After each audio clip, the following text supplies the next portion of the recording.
observamos en este video nos indica que comparando los dos tipos de red por cable con los que estábamos trabajando, que era el ADSL versus la fibra óptica, la fibra óptica pues tiene mayor ventaja con respecto a la velocidad de transmisión de datos, ¿ya?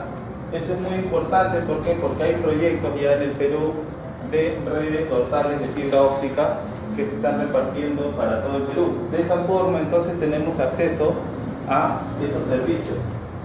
Entonces mientras el ADSL, por ejemplo, yo instalo aquí el servidor y comienzo a repartir a la localidad, mientras más lejos estés tú del servidor va a disminuir tu velocidad de datos. A diferencia de la fibra óptica, que a pesar de tener una velocidad mayor, tiene, si te emite 300 megabits, tanto la central como el lugar más alejado va a recibir la misma información. Desde aquí hay un dato muy importante porque es la forma en sí de los cables, el recubrimiento de los cables. Al tener un poco más de resistencia, en el caso de la fibra óptica, puede mantener la calidad de señal en una buena, al 100%, ¿no?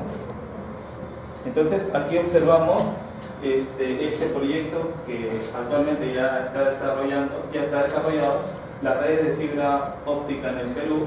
Como vemos, siempre nuestro problema va a ser la parte de la selva debido al acceso a estos lugares. Entonces, ¿por qué les digo eso? Porque son datos muy interesantes, porque hay centros de radiología que se están abriendo, como les digo, en la selva. En el caso del que estamos ahorita, como les indico, con este servicio que estamos trabajando, es un equipo, es un resonador magnético que tiene que estar constantemente conectado a energía, y también la transferencia de estos datos tiene que mantenerse óptima. Entonces todos esos datos son muy importantes. Nosotros estamos en la parte de radiología, pero hemos ganado también un poco de campo en lo que es la informática, ¿ya? Entonces es bueno tener conocimiento sobre todos estos datos. Ahora, todo esto de aquí va de la mano con el avance también con respecto a los servicios de salud. Ya estamos conectando la parte tecnológica con un poco del servicio de salud. ¿Cómo así podemos obtener una referencia? De acuerdo a este cuadro que como fuente tiene la Superintendencia Nacional de Salud, observamos que a comparación del 2011, que el 35.6% de toda la población ya no tenían un seguro de salud, con el paso del tiempo un 27,2% tiene seguro. Entonces, ¿qué quiere decir? No tiene seguro, o sea, está disminuyendo esa brecha que actualmente todavía estamos tratando de romper con el paso del tiempo. Entonces, esto de aquí implica mucho el avance de la tecnología, el avance de las telecomunicaciones, ¿ya? Entonces, es por eso que es importante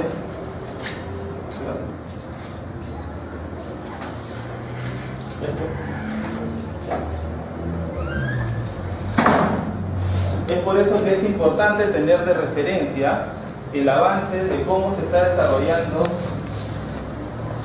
este tema de la cobertura de la atención de salud con la tecnología. Entonces, al momento de que nosotros unimos la parte de la informática médica con el tema de la medicina, estamos formando lo que son las tecnologías de comunicación e información, que antes, por ejemplo, en los hospitales solamente había un área de informática, aparte había un área de microelectrónica, etcétera, ¿no? Pero ahora todo se está formando en una sola área que se llama el área de los famosos TIC, las tecnologías de comunicación e información, donde diferentes profesionales de la salud tanto de la salud como de la tecnología, en el caso de la informática, microelectrónica y telecomunicaciones, se unen para buscar soluciones, ¿ya? Entonces, estos TICs otorgan un gran potencial para superar barreras geográficas, mejorando el acceso y oportunidad de atención, generando elementos de equidad, especialmente en aquellas comunidades más alejadas y rurales.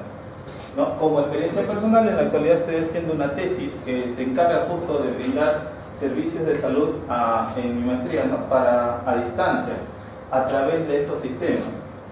O sea, lo que estoy desarrollando es un pequeño kit de telemedicina, que más adelante vamos a ir conversando acerca de estos temas. Pero, como ven,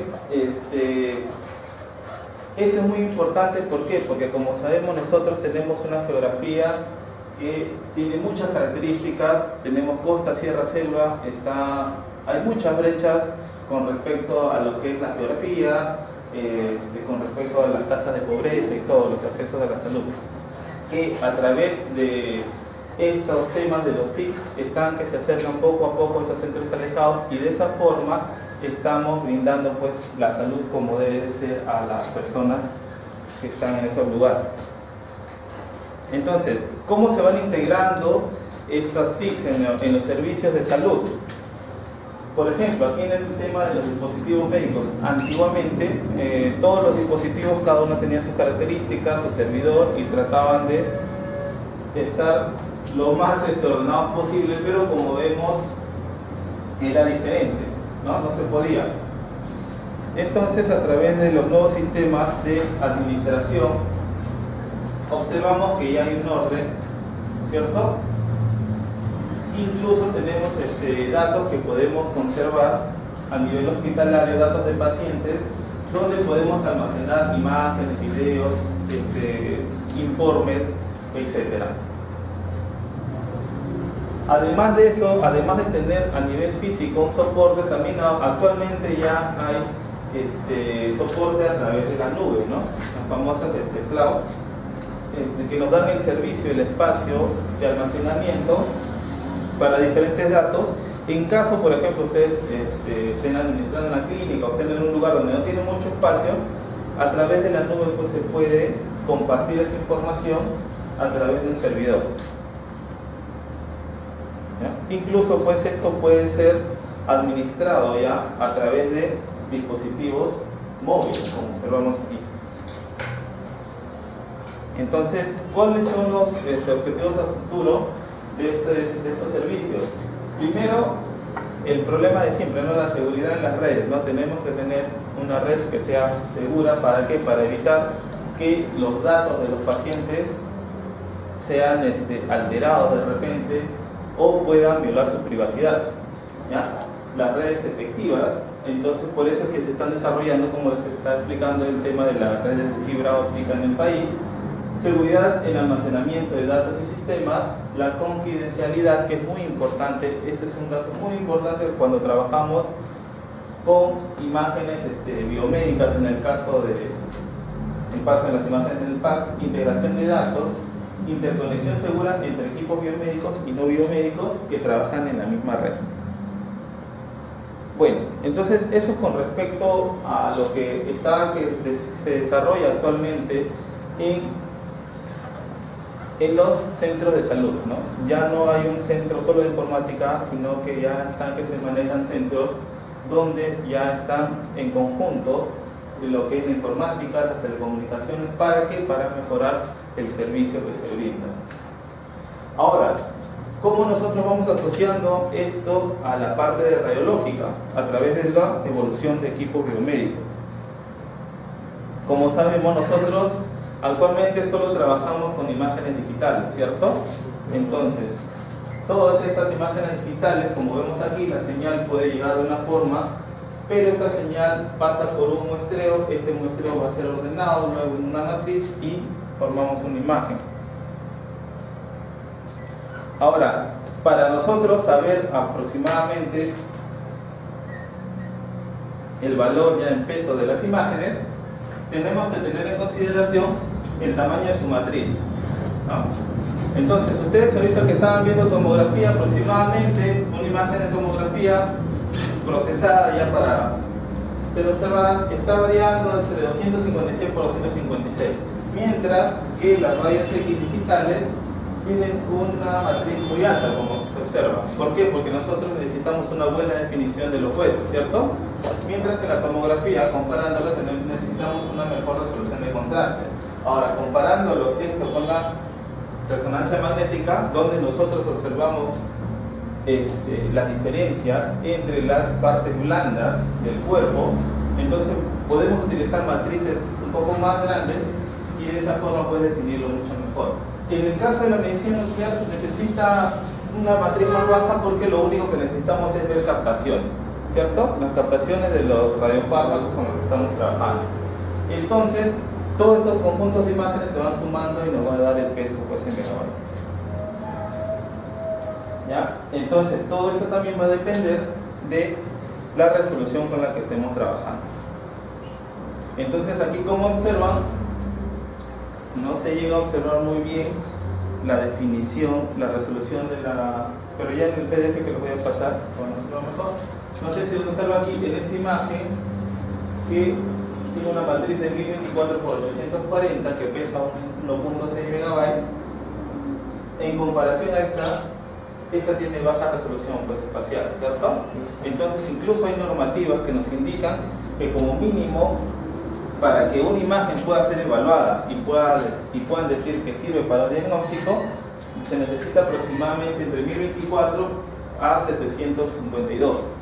Entonces, si nosotros bajamos más la matriz, en este caso una radiografía de tórax, ya no puede ser evaluada para brindar un diagnóstico. Entonces, esto es muy importante, ¿por qué? Porque nosotros al transferir las imágenes, lo que hacemos es en algunos casos comprimirlas, ¿no? Entonces, al comprimir, en algunos casos podemos volver a la imagen inicial o en otros se va a perder la resolución original. Pues son cositas que vamos a ir viendo más adelante. Entonces, nosotros para evaluar aproximadamente el tamaño de estas imágenes tenemos pues esta fórmula con la que llegamos a obtener el peso de la imagen. Entonces, ¿qué quiero mostrar con esta imagen?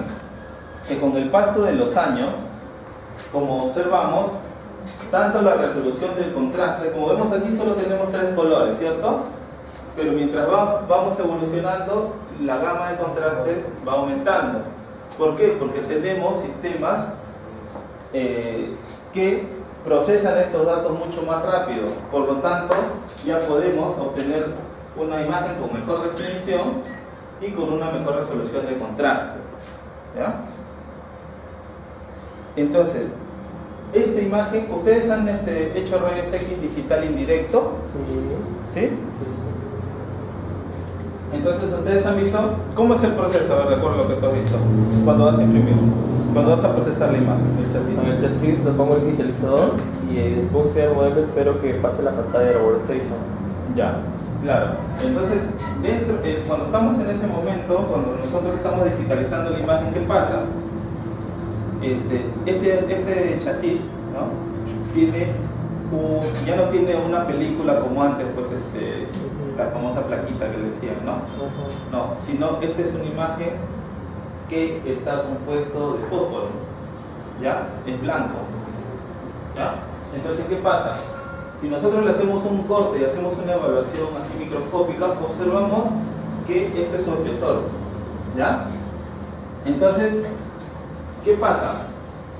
La imagen, se forma la imagen, ¿cierto?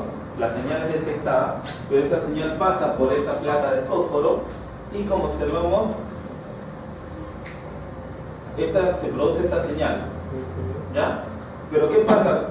Dicen cuando evolucionamos a la parte de los detectores digitales.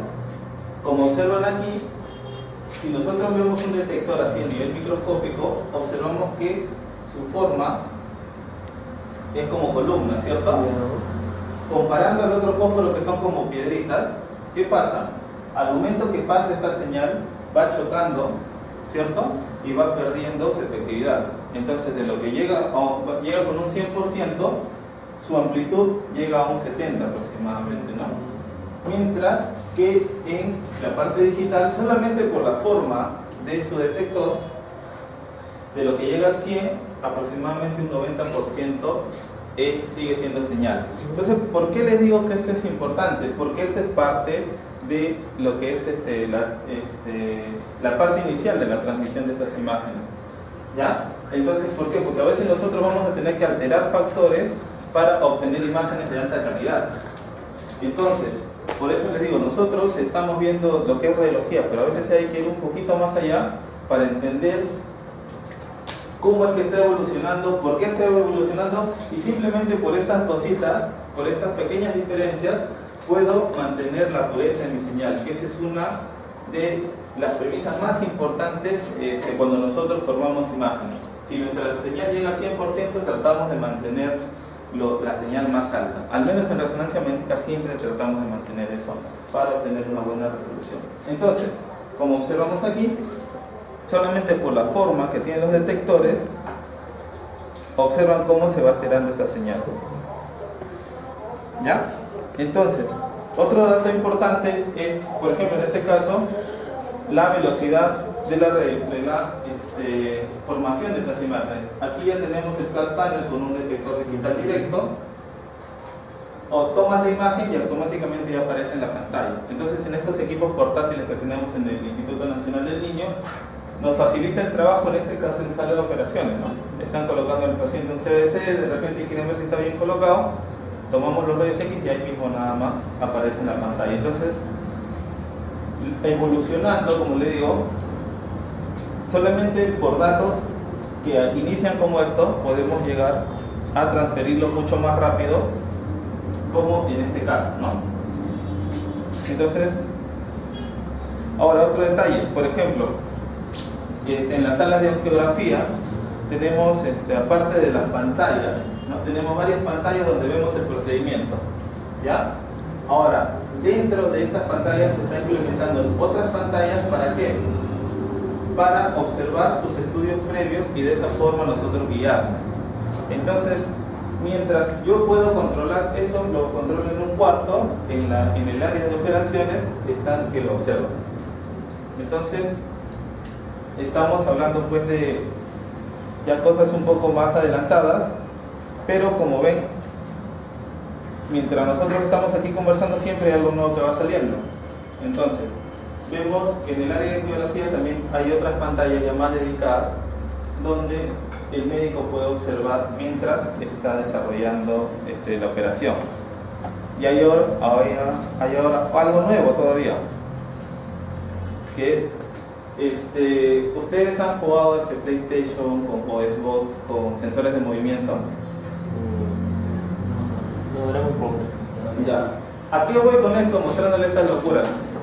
Es porque nosotros como profesionales de la salud, aparte de formar imágenes, tenemos que innovar, ¿ya? Tenemos que tratar de buscar formas de cómo nosotros optimizar el trabajo. Es algo que actualmente estamos haciendo en el Instituto del Niño, que más adelante de repente van a observar. Y incluso pueden hacer hasta tesis de estos temas, ¿no? Porque no todo es diagnóstico o utilización de tal técnica, ¿no? Podemos innovar con diferentes formas, simplemente mejorando el trabajo. Entonces, ¿qué pasa? Durante los procedimientos que nosotros realizamos, o bueno, que se realizan en las salas de operación, ¿qué pasa? A veces el médico quiere observar una imagen, quiere ponerla en una posición, pero no puede porque está en plena operación, ¿cierto? Entonces, lo que se desarrolló como una idea, tener el sensor del Xbox, y a través de eso se conectó con la computadora y simplemente a través del entrenamiento, el médico, como observan aquí, puede hacer esto, ¿no? Pero ya van a hacer en la película. Pero miren en la sala de operaciones cómo se está trabajando ahora. Esos son estudios que se están haciendo en algunos lugares que simplemente nosotros lo podríamos aplicar acá, ¿no? Ven aquí que tiene el sensor está arriba, ¿ya? Entonces puede modificar, puede hacer zoom, puede cambiar la pantalla. Entonces no se contamina, simplemente sigue trabajando. ¿Por qué le digo esto? Porque ya estamos nosotros proponiendo eso, hacerlo en el área de angiografía del Instituto del Niño, ¿no? Entonces hemos tenido que estar buscando cosas. Entonces de esto también depende que estos equipos tengan una buena memoria de RAM, pues, ¿no? ¿Para qué? Para que puedan hacer este procesamiento más rápido. Entonces, O sea, yo no les he venido a hablar aquí del RAM y todas esas cosas, les he venido a hablar de cositas puntuales que están ocurriendo ahorita y que de repente ustedes pues, puedan proponer más adelante, ¿no? ¿Qué tal? Interesante, ¿cierto?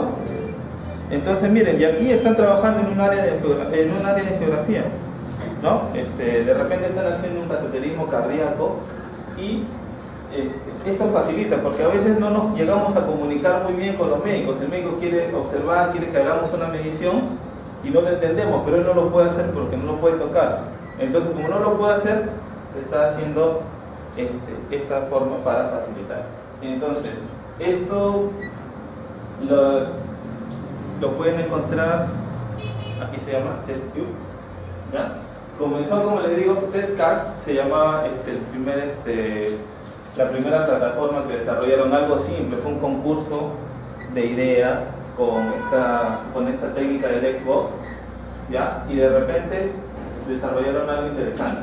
Ahora todo esto, simplemente con conectar un USB con tu equipo, hace que ya prácticamente tú ya estés trabajando a nivel de sensores, ¿no? Que es este equipo además trabaja con inteligencia artificial, ¿no? Porque va aprendiendo con los movimientos que tú vas desarrollando. Entonces, como vemos aquí, necesitamos para estas cosas equipos que tengan, pues, que cumplan estos requisitos también, ¿no? Que tengan una memoria RAM muy amplia. ¿Ya? Ahora, hay otro detalle. Entonces, nosotros hace un momento estábamos hablando de los detectores, ¿cierto? Con respecto a lo que es su composición con respecto a la señal que forma, ¿ya? Ahora, hay otro detalle, que aparte de la forma, porque nosotros lo conocemos como cuadradito, ¿cierto? Ya, ¿qué pasa? Se están desarrollando detectores ahora hexagonales. ¿Cómo se están desarrollando? Estos se están desarrollando en mamografía, ¿no? Entonces, ¿por qué se está desarrollando de esta forma? Vamos aquí. Vamos a pasar algo directo. Esto se lo voy a pasar, ustedes van a ir revisando. Miren, nosotros cuando trabajamos con detectores, el punto central pues es el principal que recepciona la señal, ¿cierto? Pero si se dan cuenta, las distancias entre este punto, entre este punto y este punto, la distancia es mucho mayor que este y este, ¿cierto? Por lo tanto, la señal entre esos dos lugares se va perdiendo, ¿ya? Entonces, ¿qué pasa cuando nosotros lo hacemos de forma hexagonal, ¿no? O trabajamos de forma hexagonal? Estas distancias se mantienen iguales. Entonces, al mantenerse iguales, nosotros podemos mantener una señal con más fidelidad, ¿ya? Entonces, además de eso, nosotros, como observamos aquí, miren, aquí está el ejemplo. La distancia entre el punto A y B, cuando pasan por el punto C, la señal es baja, ¿no? Se obtiene información, es baja. Pero si nosotros trabajamos con los hexagonales, va desapareciendo porque es igual para los diferentes puntos con los que estamos trabajando. ¿Ya? Profesor, sí. Cuando hablan del detector, ¿por qué la señal se va de un lado a otro? No es que se va, sino que el detector cumple esa función de detectar. Entonces, miren, si tú emites una señal aquí, ¿ya? Se supone que tiene que llegar a todos los puntos, ¿cierto? Pero aquí es el receptor principal, ¿ya? Aquí. Pero ¿qué pasa? La señal sigue cayendo, pero aquí no hay un receptor, porque está más alejado de estos 4 puntos, ¿cierto?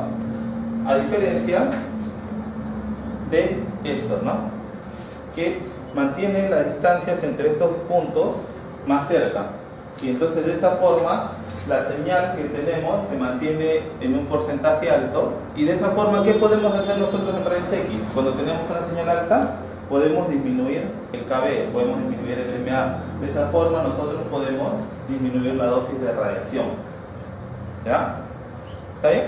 O sea, aparte de que el detector estaba abierto de no, aparte, esa es composición. Aparte de su composición también tiene que ver esos receptores, la forma de los receptores. Claro. claro, la forma de los receptores, la distancia entre ellos. Yo al desarmar un detector, tendría que haber un cuadrado pequeño. O eso es pensado. O sea, como les digo, lo común, lo que siempre vamos a encontrar son los cuadrados, ¿no? Pero como te digo, estas son unas propuestas que se están desarrollando. Pero sobre el mismo curiosidad, se supone que un detector está hecho de varios cuadraditos, ¿no? Esos cuadraditos serían los píxeles. No. Se encargan de captar la señal. Solo captan la señal. El tema de matriz y píxeles es un tema de software, que ya sucede en software. No, bueno, es algo predeterminado. Por ejemplo, cuando estoy haciendo una resonancia, si yo quiero modificar el valor del píxel, lo que hago es modificar el valor de la matriz y del field of view. Entonces, relacionando a ellos dos, entonces obtengo el tamaño del píxel. No es que yo directamente coloque, quiero meter el Cada cuadradito píxel. sea un Exacto.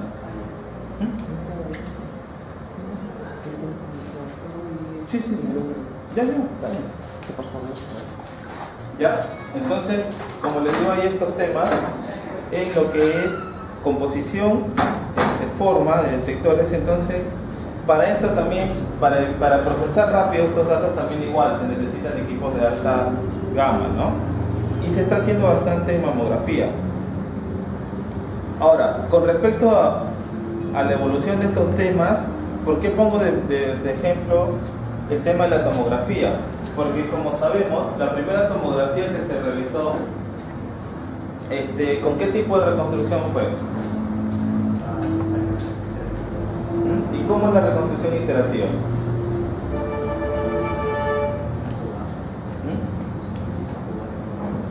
Ya, más o menos así. Entonces, ¿pero qué pasa? ¿Cuánto se demoraba en procesar toda esa imagen? Bastante, ¿cierto? Claro. Entonces, después de eso se fueron a la retroposición filtrada, ¿no? ¿Por qué? Porque, ¿qué es lo que pasa? Con la reconstrucción iterativa, lo que nosotros tenemos que hacer es cálculos. Son muchas probabilidades. A partir de las probabilidades, tú vas a obtener un valor en el píxel. Ahora, ¿pero qué pasa? Para esto se necesitaban computadoras pues, de alto rendimiento, ¿cierto? Pero como no las teníamos en esos tiempos, se pasó a la retroposición filtrada. Pero ¿qué pasa? Como actualmente sí tenemos equipos que tienen esa capacidad, se está regresando a lo que es el trabajo del método iterativo. Entonces, si nosotros, otro de los ejemplos donde también podemos observar esto es en la medicina nuclear, para lo que es el SPECT-CT, con el que se trabaja, tenemos el método iterativo versus la back projection, que se le llama, la retroproyección filtrada. Y si observan aquí, esta tiene mejor definición que esta, ¿no? Aquí se le llama este artefactito de rayos de sol que forma la reconstrucción iterativa. Perdón, la retroproyección filtrada, ¿no? Entonces, como vemos aquí, se trabaja a partir de muchas probabilidades para obtener un valor numérico. ¿Ya? Entonces, ya regresando al tema de la reconstrucción iterativa, entonces se puede actualmente reducir dosis. ¿Por qué? Porque como ya tenemos un trabajo que se realiza a nivel matemático a través de probabilidades, se puede disminuir la dosis, se puede disminuir el KB con el que se está trabajando, ¿ya?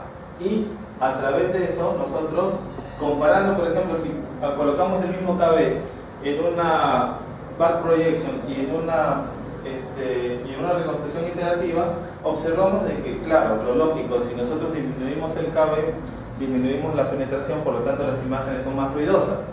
Pero a través de la reconstrucción iterativa nosotros podemos mejorar, bueno, no es que podamos mejorar, sino podemos mantener una calidad de imagen óptima. Entonces, es por eso que volvió a aparecer, porque a través de esta técnica nosotros podemos disminuir la dosis manteniendo una buena calidad de imagen, ¿ya? Entonces, y en tomografía es algo que muchos están peleando siempre. La evolución de la tomografía ya no se basa en aumentar el número de canales de detectores, sino se están basando mucho en lo que es la disminución de dosis, ¿ya? Están trabajando con diferentes técnicas para disminuir la dosis en los pacientes. ¿Ya? Entonces, lo que no se podía hacer pues, con un sistema de reconstrucción de retroproyección filtrada, en este caso, que tenía un implante metálico aquí en la cadera, donde se observa el artefacto de endurecimiento del haz, ¿ya? Con la técnica del método iterativo podemos disminuir ese artefacto. ¿Por qué? Porque trabaja matemáticamente. Entonces esos espacios que son vacíos a través del endurecimiento del haz, a través de cálculos matemáticos nosotros podemos obtener esta información. Entonces, y como vemos aquí, pues también se ha trabajado con la doble energía. Entonces, ¿qué pasa con la doble energía? Igualito, solamente que hacemos dos disparos aquí, ¿no? Uno de bajo KB y otro de alto KB. Aumenta un poco la dosis, sí, de repente aumenta un poco, pero nos brinda mayor información. Y actualmente se utiliza tanto como para implantes metálicos como para lo que es detección o caracterización de lesiones, pues en este caso de cálculos renales, por ejemplo, o en la gota, ¿no? ¿Ya? Entonces aquí les estoy mostrando un equipo de General Electric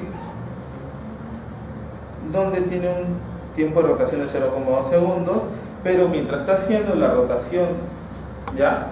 A través de esta energía que genera puede hacer la transmisión de datos.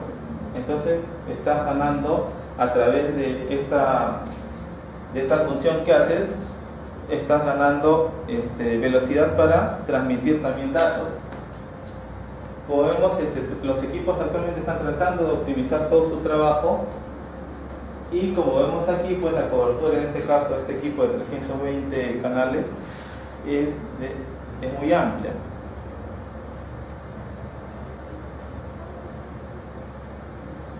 ¿Ya? Tenemos aquí el cambio veloz, como dicen, de bajo KB y alto KB, y como ven aquí está la transmisión de datos, ¿no? A través de la fricción nosotros vamos a hacer la transmisión rápida de datos. Ahora, ¿cómo esto se está trabajando en resonancia? Bueno, esta es una noticia ya que es un poquito antigua, pero solamente lo pongo para indicar que como hace poco lo llamaban a este tipo de resonancia. Hasta hace poco lo llamaban resonancia magnética digital, ¿no? Pero en sí simplemente es el cambio en el procesamiento, en lo que es el procesamiento de datos que se observan en resonancia, ¿ya? Que antes, por ejemplo, se hacía con cables análogos, pero ahora se trabaja con fibra óptica. Entonces, como se trabaja con fibra óptica, como hemos visto hace un momento, la velocidad de transmisión de datos es mucho más rápida. Por lo tanto, nosotros tenemos también una señal de alta definición, señal de alta calidad, perdón. Entonces, de esa forma también podemos quitar algunas características en el momento de desarrollar las imágenes para disminuir el tiempo de adquisición. ¿Ya? Entonces,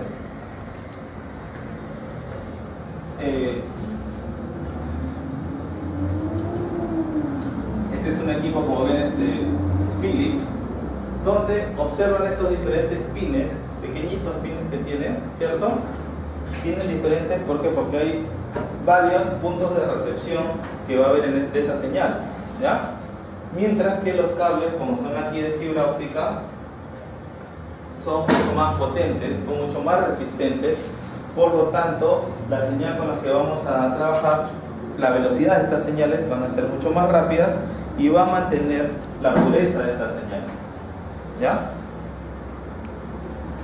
Entonces, para obtener estas imágenes, como vemos, son prácticamente parecidas, pero esta se hizo en la mitad de tiempo que la anterior.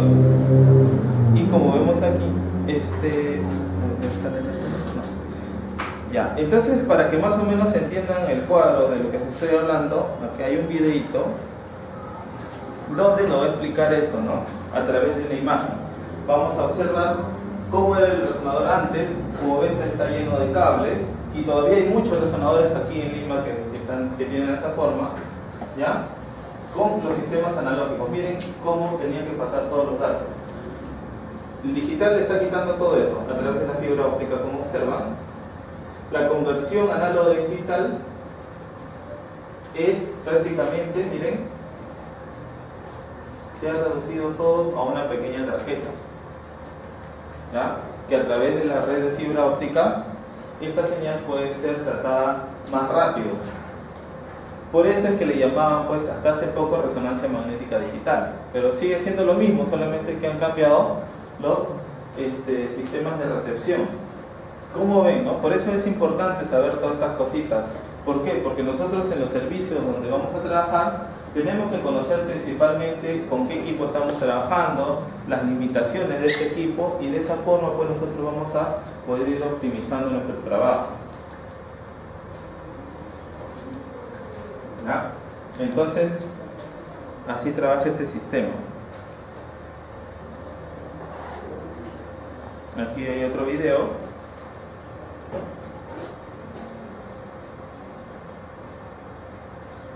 Donde nosotros antes, por ejemplo, teníamos un problema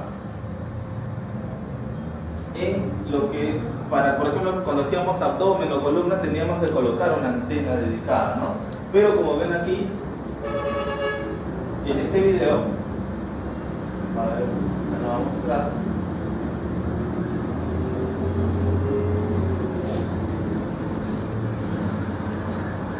Se ha cambiado esta mesa, se ha cambiado ese sistema que teníamos aquí.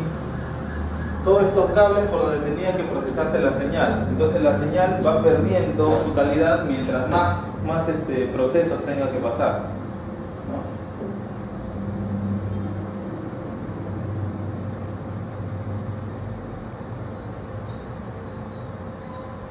¿Ya? El atrio ahora es más amplio y ahora ya estas camillas vienen con una antena dedicada. Es muy importante esto porque evita pues que estemos a veces manipulando esas antenas, y hay pacientes pues que a veces los trasladamos de camilla a camilla que pueden mover y desestabilizar esa antena. Pero como ya vienen incluidas, entonces facilitan nuestro trabajo.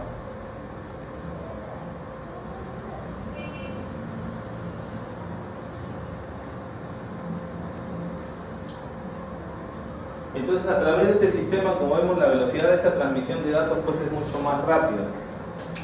Entonces es bueno saber, cuando nosotros vayamos a los servicios, de repente el otro año cuando vayan a la resonancia magnética, ¿no? Muchos dicen el tiempo de adquisición, que yo lo hago en este tiempo, espérate. Primero, conoce bien el equipo con el que estás trabajando, qué características tiene, y a partir de eso, entonces tú vas a poder decir más o menos los límites de tu mismo equipo y lo que puedes hacer con él. ¿Ya?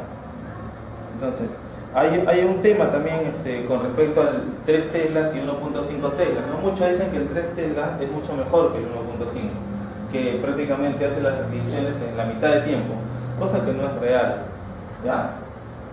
Pero son cositas que lo van a ver mucho más adelante en resonancia. Bueno, ahora ya para pasar al tema de la transmisión ya realmente de estos datos, ¿no? Hemos visto un poco de la velocidad de datos dentro del mismo equipo, las características, todo lo que viene de la mano con eso. Y nosotros cuando trabajamos en tecnología de salud, principalmente hablamos de tecnologías para atención de las personas, para atención del ambiente, pero nosotros nos dedicamos a atención de las personas, ¿ya? Y dentro de la atención de las personas, nosotros trabajamos en la parte de lo que viene a ser procedimientos clínicos, ¿no? Con equipos y dispositivos médicos, ¿ya? Y que actualmente estamos ya enlazando eso con la telemedicina, ¿no? Que la telemedicina viene a ser simplemente el acto médico que nosotros estamos realizando, ¿ya? Pero a distancia. No es lo mismo que una consulta. Eso de ahí es una eso de ahí se le llama telesalud, ¿ya? Cuando tú quieres hacer una consulta a distancia, ese es telesalud. Pero cuando tú estás haciendo un acto, ¿no? Médico, o sea, estás realizando un diagnóstico con un dispositivo, entonces ahí estamos hablando de telemedicina. Dentro de la telemedicina tenemos teledermatología. Por ejemplo, en el proyecto que estoy haciendo tengo teledermatología, ¿no? Pero es a través de una cámara de celular con luz análoga que te brinda buena información de la piel. Entonces nosotros a distancia lo que hacemos es hacer un análisis a los pacientes de la piel, ¿no? En zonas donde tienen alguna herida, lo enviamos aquí a un dermatólogo, el dermatólogo del diagnóstico, y eso es un acto de telemedicina, ¿ya? Entonces tenemos también lo que es el sistema de lectura de ECG, ¿no? De frecuencia cardíaca, y tenemos también el tema de, a ver qué más, y la teleconsulta, pues, ¿no? Que viene a ser la telesalud, ¿ya? Entonces, pero todo eso en conjunto pues viene a ser la telemedicina. Ahora, nosotros trabajamos directamente en el área de teleradiología, ¿no? Nosotros lo que hacemos es la administración de estos datos con los que trabajamos, ¿ya? Es un poco para ver algunos proyectos de telemedicina aquí en el Perú, como por ejemplo el trabajo que están haciendo en el Centro de Salud Materno-Perinatal. ¿Qué pasa? En el Centro de Salud Materno-Perinatal tienen un centro de telemedicina que trabaja con diferentes centros a nivel del país. Entonces, ahorita en la actualidad, hoy están trabajando con 13 hospitales del país. ¿Qué es lo que están haciendo? En un cuarto hacen una monitorización in sino, ¿no? Unidad de cuidados intensivos para neonatos de 13 hospitales. Entonces, hacen el seguimiento de los signos vitales de los 13 hospitales, y si hay alguna alteración, hay una alarma, entonces se llama una junta médica y se ve cómo hacer esta solución. Con los especialistas que tenemos aquí, si por ejemplo el problema está en el Hospital Belén de Trujillo, se comunican directamente a través de la telesalud, hacen una pequeña teleconferencia y llegan a una conclusión. ¿Por qué se da esto?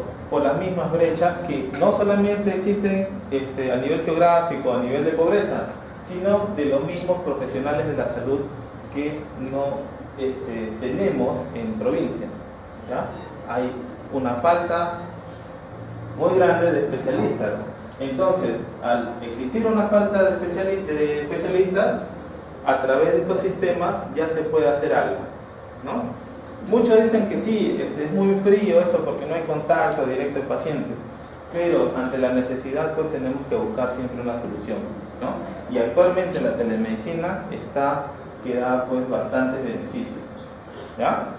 Entonces este es un ejemplo que siempre me gusta contarlo porque está trabajando, pues hace 3 años comenzó con 3 hospitales y ahora ya está trabajando con 11, ¿no? En el Instituto Nacional de Salud del Niño nosotros no tenemos telemedicina, pero sí tenemos teleconsulta, ¿no? Se reúne una junta médica y se comenta un caso con un hospital externo, ¿no?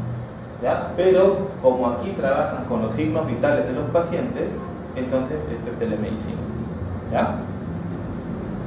Ahora, ya dentro del sistema de información hospitalaria, ya nosotros, cuando ya estemos trabajando todos, ustedes van a ver que tenemos un sistema que le llaman GIS, ¿no? Es el sistema de administración hospitalaria, ¿no? Donde tenemos información general del paciente desde que entra a admisión y todas sus atenciones, ¿no? Entonces, este es el sistema de información hospitalaria, ¿ya? Es un sistema, como vemos aquí, donde tenemos la parte administrativa, logística, electrónica, etcétera, etcétera, etcétera. Todo el complejo hospitalario, entonces está ahí.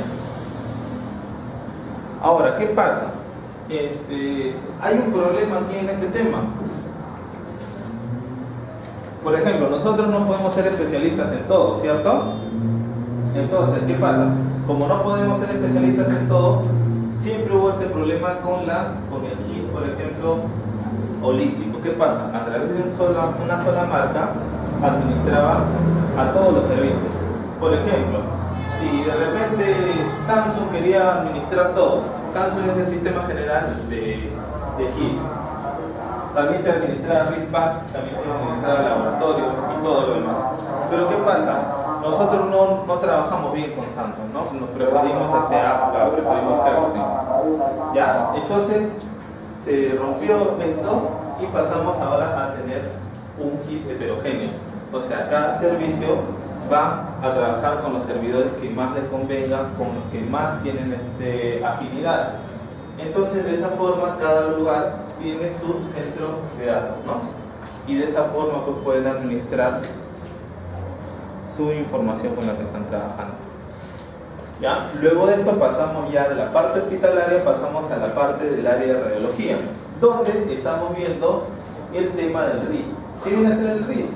El Sistema de Información Radiológica, que es un software de información intuitiva, flexible y muy fácil de usar, que permite la optimización del flujo de trabajo en un departamento de radiología.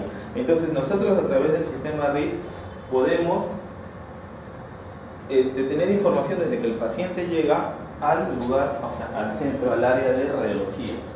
Desde el momento que llega, desde el momento que lo agendan, desde que está esperando, desde el momento, bueno, todo el procedimiento, cuánto duró y cuándo se fue. De esa forma, nosotros ¿qué podemos hacer? Optimizar tiempos de trabajo. ¿Ya? Entonces, ¿cuántos minutos me demoro para tomar unos rayos X de cadera, etcétera, ¿no? Entonces, a través de eso, luego te brinda una información estadística para ver más o menos tus tiempos, para ver tu flujo de trabajo. ¿Ya? Entonces, sus beneficios principales son la minimización de errores y redundancia de información, reducción de tiempos de espera, como vemos aquí, acceso al historial del paciente de manera rápida y conveniente, ambiente de trabajo automatizado, gestión de reportes estadísticos, entre otros beneficios. ¿Ya? Entonces este es el sistema, por ejemplo, de la plataforma RIS de Gerson, ¿no? Tenemos un pequeño videito, creo que. Sí. Entonces aquí nosotros, estos rojos quiere decir que tiene mucho tiempo de espera, ¿no? Cuando tiene mucho tiempo de espera, en este caso, se enciende de rojo. Entonces nosotros tenemos que observar qué es lo que ha pasado ahí, ¿no? Como ven aquí, es un centro de administración, ¿no? Tenemos los pacientes que se van a revisar, la historia de estos pacientes. Podemos editar más o menos algunos datos importantes para el abordaje con el que vamos a trabajar. En este caso tenemos, mira, los datos de laboratorio que podemos agregar, los signos vitales, la hora de su cita con la que estamos trabajando, cuánto tiempo también dura su cita, cuestionarios también, ¿no? que el paciente en sí no lo llena, sino que lo llena físicamente, nosotros lo traducimos aquí. En este caso, miren, abordaje.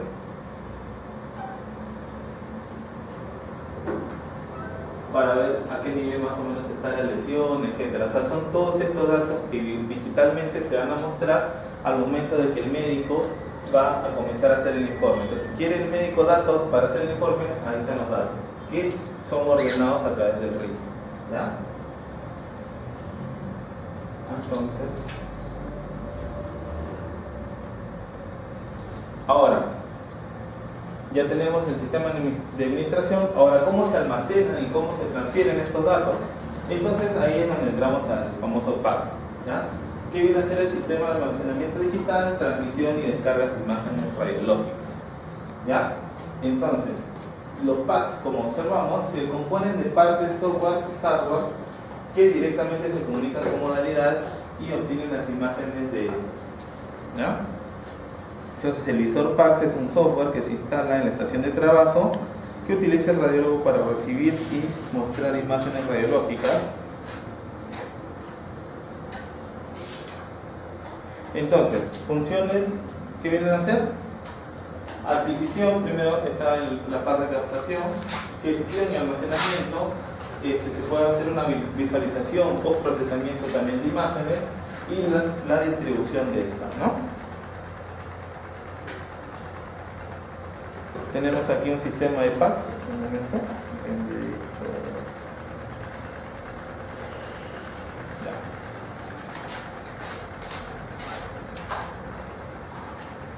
Este es el sistema de PACS donde el médico, como ven, tiene los datos. Por ejemplo, en este caso la orden médica. Aquí tienen las imágenes obtenidas. Aquí está su historial de imágenes. Por ejemplo, si nosotros damos clic por aquí, vamos a encontrar acceso a los informes previos. Entonces esto facilita facilita lo que es observar esas imágenes. También tenemos postprocesamiento, como observamos, ¿ya? Entonces, en el PACS nosotros solamente podemos hacer eso, ¿no? Hacer un pequeño procesamiento. Esto más que todo es ya para los, tanto los médicos radiólogos como los médicos en general, ¿ya? Que son otro tipo de servidores, ¿no? Que ellos solamente van a observar las imágenes. Por eso hay cierto número, hay cierto tipo de usuarios, ¿no? Entonces, si es para los médicos en general, ellos solamente van a ver imágenes y van a ver informes, nada más. Como observan aquí, ¿no? Su historial de estudios, informe médico, en este caso la tomografía también ya con sus medidas.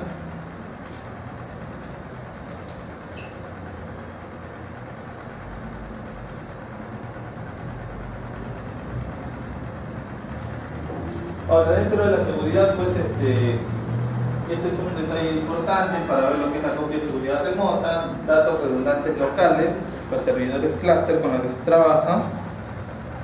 Y aquí viene el tema de la compresión de imágenes, que es muy importante. Entonces, ustedes en algún momento, porque también como les había dicho, nosotros trabajamos en la parte de administración de sistemas de RIS-PACS, ¿ya? En algún momento cuando les indiquen y les digan, ya, te vamos a vender este sistema de RIS, de PACS. Entonces, un dato muy importante, y también está ahí la diferencia de precios, es cómo son las compresiones de imágenes. ¿Ya? Tenemos dos tipos, una compresión que se llama lossless, que es una compresión sin pérdidas, mientras que hay otra que es lossy, ¿ya? Que es una compresión con pérdidas. Entonces, esta es la más cómoda. ¿Por qué? Porque hace una compresión y se queda en una imagen con menor tamaño. Entonces, una matriz más pequeña disminuye su resolución de contraste, por lo tanto, tenemos una ligera pérdida de calidad, ¿ya? Entonces es muy importante saber, o trabajamos con compresión sin pérdidas o con pérdidas. Esto es muy importante para escoger el tema de los sistemas de PACS con los que estamos trabajando. Profesor, ¿eso se refiere a calidad? Sí. O sea, por ejemplo, comienza, aquí está puesto el ejemplo. Ahí está. Comenzamos con 512 por 512 por 8 de bits en el caso de contraste y termina, aquí no me dicen exactamente qué es. Ok, aquí el número de bits de la imagen tiene 2.997.152, mientras que el otro tiene 524.288. Ya se pierden datos, disminuye lo que es resolución espacial, resolución de contraste. ¿Ya? Entonces, aquí los rangos dinámicos son un poco más cortos, mientras que aquí tienes unos rangos dinámicos más altos. La matriz es mayor que aquí. Entonces, ¿se puede permitir esto así? Hay centros, hay lugares donde se permite el rango de compresión, ¿no? Como por ejemplo aquí dice de 4 a 1. ¿Ya? Es la relación entre el almacenamiento del ordenador requerido para guardar la imagen original y la de los datos comprimidos. ¿Ya? Entonces, estos datos, como ven aquí, van cambiando de acuerdo al país en el que se está trabajando. Aquí exactamente no tenemos algo muy definido con respecto a esos temas, pero como ven en otros países está definido este tema de la compresión de imagen, que de repente más adelante pues se va a dar aquí, ¿no? Aquí están trabajando ya con datos exactos para lo que es los rangos de compresión de imágenes. ¿Ya? ¿Esos datos exactos en sí? Principalmente ellos te recomiendan esto, ¿por qué? Porque quieren evitar de que tú reduzcas, que comprimas esta imagen y que se vuelva una imagen que no brinde diagnóstico. Entonces por eso es que ellos te brindan esos límites. ¿Y cuál es ese límite? Aquí como ven los rangos son de 10 a 1, aquí va de 5 a 1 en el caso de Canadá y en el caso de Londres, ¿no? Por ejemplo, acá. Bueno, acá son iguales, ¿no? Tema de rayos X de tórax, 1 a 10, 10 1 igual. A ver, algo que ha cambiado. Tomografía.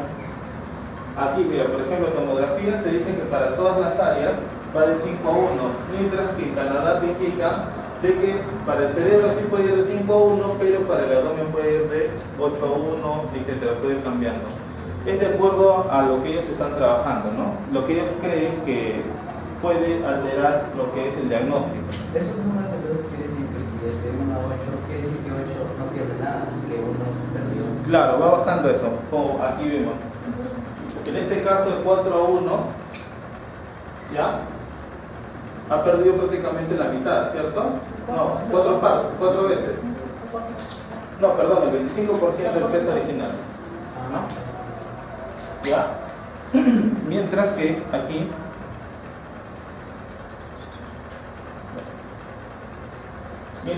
ellos te determinan como cierta característica para diferentes estudios, ¿no? Mientras que en el caso de acá en Londres indican que para todas las áreas pues, se puede hacer un rango de compresión igual, en el caso de tomografía, ¿no? Pero como les digo, son rangos que se están dando, se están evaluando y que aquí de repente ya va a comenzar a hacerse este trabajo. ¿Por qué? Porque cada vez más estamos trabajando con estos sistemas de RIS-IPAC, ¿no? Hasta hace 3 años era algo que recién estaba saliendo, pero en la actualidad pues son muchos centros los que están trabajando con esto. Entonces ya va a haber un momento en que comiencen a brindarse estos valores. Como les había indicado, hay herramientas de postprocesamiento, de medición. Ahora, tenemos también sistemas a través de las nubes, donde nosotros tenemos un almacenamiento externo, ¿ya? Y este almacenamiento puede repartir esa información a diferentes puntos, en este caso, diferentes hospitales, ¿no? Entonces no tenemos el medio físico, pero todo está respaldado pues por la nube, ¿ya? Entonces, además de eso, nosotros también tenemos ya estas aplicaciones que nosotros simplemente entrando a un link podemos realizarlo.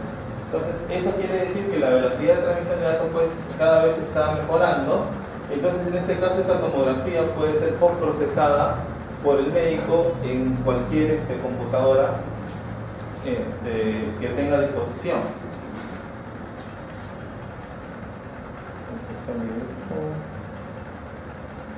Puede hacer mediciones y todo eso.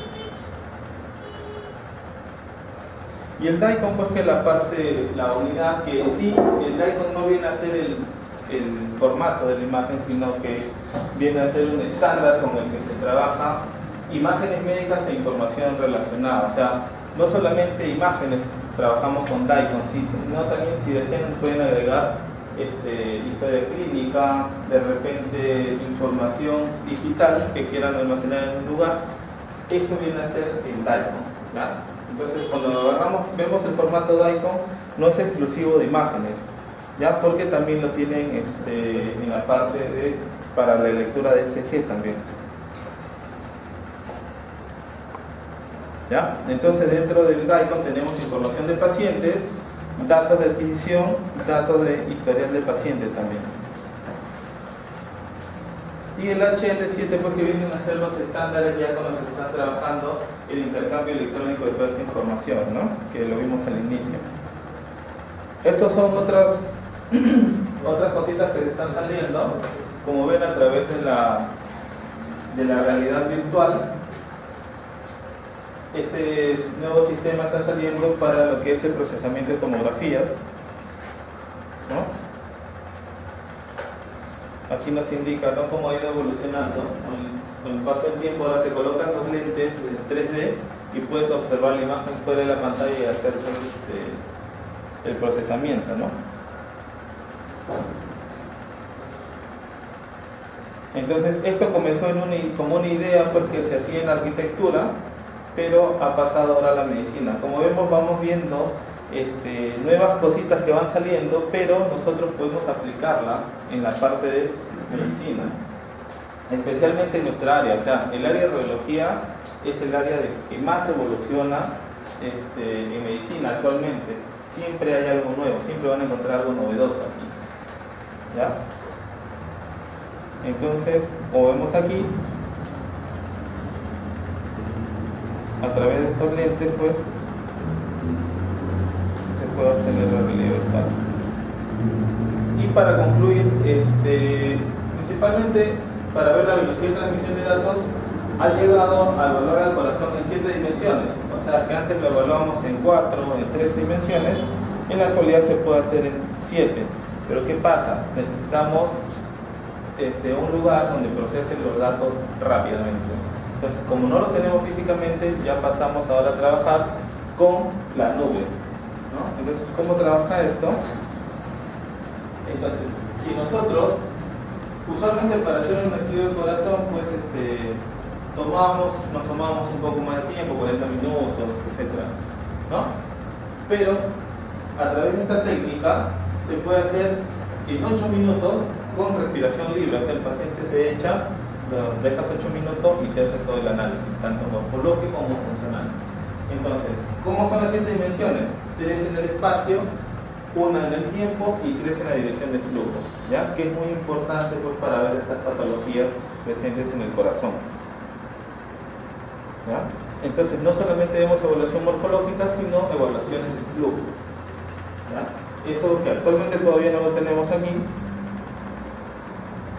pero ya se está desarrollando. Como ven aquí, esas líneas que forman es la dirección del flujo de la sangre en el corazón. Entonces, si hay alguna alteración, pues van cambiando estas direcciones y todo eso va siendo registrado matemáticamente, ¿ya? Entonces, como ven aquí, este examen dura aproximadamente 60, 90 minutos según lo que indica. Hay momentos en que el paciente tenemos que hacer que tome aire, que lo bote, pero con esta técnica no se realiza eso. Como ven aquí, nos indica respiración libre, un volumen 3D de todo el bloque del corazón, y me puede brindar esa información. ¿Cómo se llega a esto? Si nosotros convencionalmente, un estudio de corazón pesaba 200 megabytes, este estudio pesa aproximadamente 20 gigas. ¿Ah? Entonces estos 20 gigas pues te llenan rápido la memoria, ¿cierto? Entonces como queremos evitar eso y trabajar en tiempo real, lo que se hace es una conexión externa con la nube. Entonces, a través de esta conexión externa ya se libera la parte física de trabajar directamente con este equipo y solamente se deja en red, ¿ya? Entonces, de esa forma nosotros podemos mantener la información de esta visualización en tiempo real que proporciona datos cuantitativos e informes estructurados. Ahora, ¿dónde es importante ver el tiempo real? En tomografía, por ejemplo. En tomografía, cuando hacemos un examen, estamos haciendo el examen y está corriendo al mismo tiempo, ¿cierto? Pero ¿qué pasa? Hay equipos que se demoran en procesar esta imagen. Y si yo, por ejemplo, veo que se demora, por ejemplo, para que llegue el contraste a cierta zona, entonces quiero reaccionar rápido para enviar otro bloque de cortes. Cuando tengo estos equipos que no me brindan información en tiempo real, entonces puedo hasta perderlo, ¿no? Entonces es muy importante el tiempo real, y en resonancia es algo que casi no tenemos, solo en corazón, estudios funcionales, pero en este caso, a través de este sistema sí. Entonces esto da pie a de que en adelante pues van a haber cosas nuevas para evaluar, tanto en este caso de resonancia como en otros sistemas de radiología. ¿Ya? Muchas gracias. ¿Tienen alguna consulta? Sí. Ese último color que Ah, ya, sí.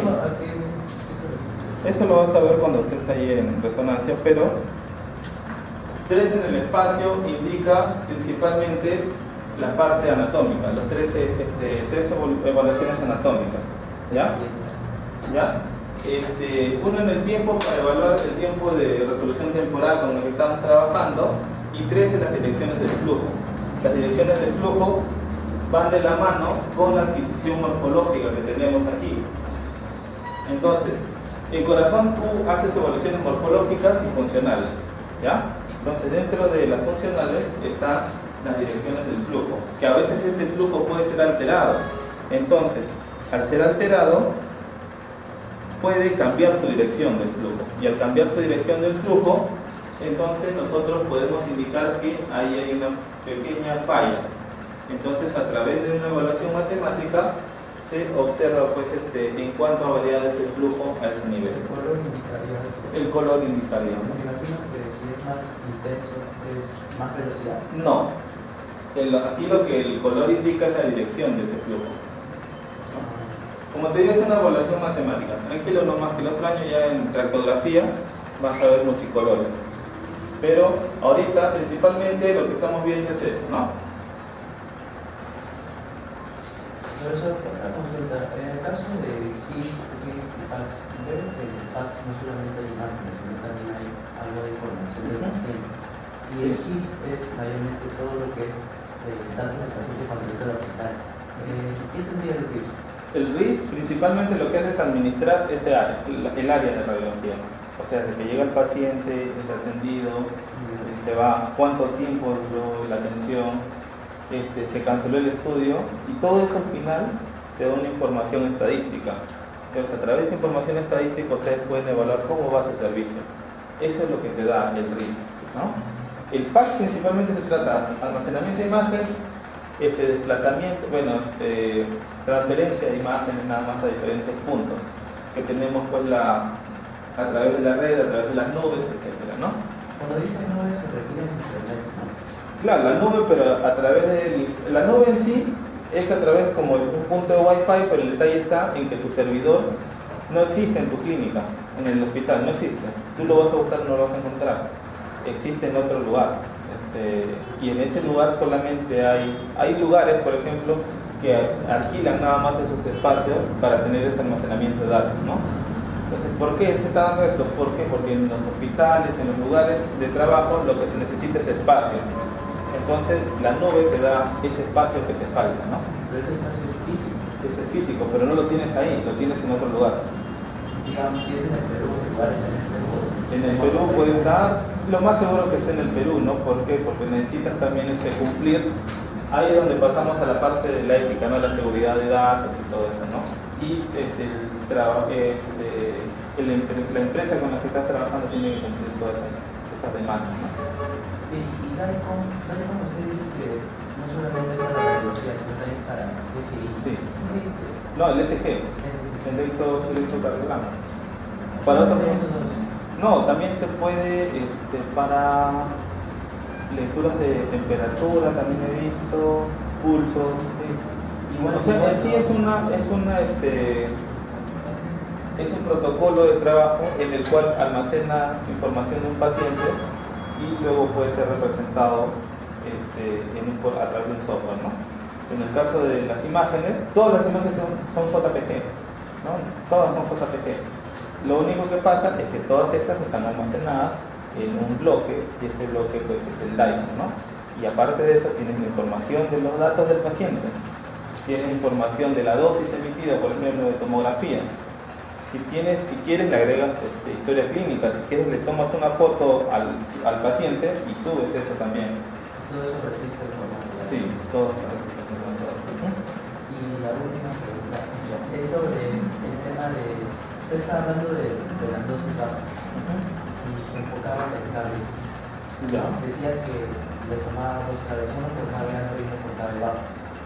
Pero usted solamente estaba enfocando en el cable y ¿qué hay del LMA? El LMA también no... Claro, sí. El LMA actúa directamente con lo que es la modulación de dosis, ¿no? Pero aquí principalmente estábamos hablando de la técnica de energía dual, usa principalmente 2kB.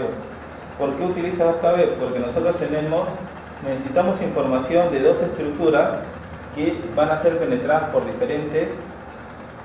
por dos disparos. Entonces uno va a ser más débil que el otro, ¿cierto? Entonces los dos me van a dar diferentes resistencias. A través de eso nosotros vamos a obtener una diferencia que me va a brindar una información cómo recepcionó la señal con 70 kB y cómo recepcionó con 140. Y a través de eso nosotros vamos a obtener valores numéricos. O sea, si te dice si en 70 y en 140 sale así, ¿cómo será en 80? ¿Cómo será en 20? O sea, se le llama un espectro, ¿no? De kB. Y eso es lo que le llamamos pues espectral, ¿no? En el caso de la evaluación del calcio, te va a evaluar cómo llega con 70, cómo llega con 140. Entonces a través de eso vamos a ver ya no solamente la caracterización del cálculo, sino vamos a ver si es de calcio, si es una hidroxiapatita, etc., ¿no? Entonces le vamos a dar más características, pero como te digo, vamos a aumentar en este caso la dosis. El MA sí de todas maneras está, pero en el tema de la iterativa que les había mencionado, estaba la disminución de esos datos, pero como te digo, si le bajo el KB a 1, en el caso de la reconstrucción iterativa me salva pues por el tema de las, más que todo por la formación de ruido, que es por la dosis con la que estamos trabajando, ¿no? ¿Ya? ¿Alguna consulta más? Bueno, entonces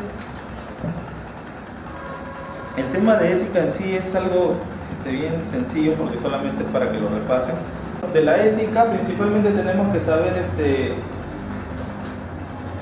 qué hacer y qué no hacer principalmente, ¿no? Con qué tener cuidado y saber que existen normativas que defienden pues principalmente a los datos del paciente, ¿no? Nosotros tenemos que tener cuidado con por ejemplo, están ustedes estudiando y de repente en este caso me buscan, ¿no? Le toman foto y aparece el dato del paciente y comienza a repartir a todos. Ahí está faltando, ¿no? Entonces ahí está cometiendo una falta, ¿no? Hay que tener cuidado con eso. Entonces, para esto pues esto de acá es para que lo lean, la verdad que todo es para que lo lean. El detalle está en que los principios éticos se basan pues en la autonomía, igualdad y justicia, beneficencia, no perjurio, imposibilidad, integridad. ¿Ya? Ahora pasamos al tema de privacidad y disposición de información. ¿Ya? Entonces, si ustedes quieren, por ejemplo, quieren su caso llevarlo a otro lugar, tiene el paciente que autorizar, ¿no? Entonces, usualmente pues como estamos aquí hacemos todo pues en que dame permiso, yo voy, ¿no? Pero en otros países ya se hace un informe, se hace lo que viene a ser una ficha de consentimiento informado al paciente, que es muy importante esto. Entonces, si ustedes quieren compartir una información que les gusta, es preferible poner al paciente anónimo, ¿no? Copiarlo y listo, ¿no? Ya se evitan estos problemas. ¿Ya? Recolección, almacenamiento, seguridad. Bueno, como les digo, esta partecita es más para leer. ¿Ya? Y aquí están las leyes que respaldan a esto, la Ley General de la Salud, donde tenemos que la protección de la salud es de interés público, por lo tanto es respetada, es responsabilidad del Estado regular, la ley común, ¿no? Y aquí está la ley de la protección de datos generales, que es muy importante. Entonces, esto de acá ustedes simplemente lo van a repasar y lo van a tener en consideración. ¿Ya? De verdad, esto es como para cerrar nomás todo lo que han visto, ¿no? Para tener en cuenta de que cómo pueden actuar con estos datos que tienen, que son muy delicados, ¿no? Identificaciones, telesalud también. Entonces, hasta el mismo sistema de telesalud nosotros podemos pensar que estamos actuando bien, de repente apoyando, ¿no? Haciendo ya, enviamos esta imagen por WhatsApp, pero si el paciente sabe, se puede hacer una denuncia pues, por estos temas, ¿no? Por enviar información sin el permiso indicado. ¿Ya? Y bueno, eso sería todo, ¿no? ¿Ya? Como les digo, esta parte es para que lo lean, es algo muy sencillo.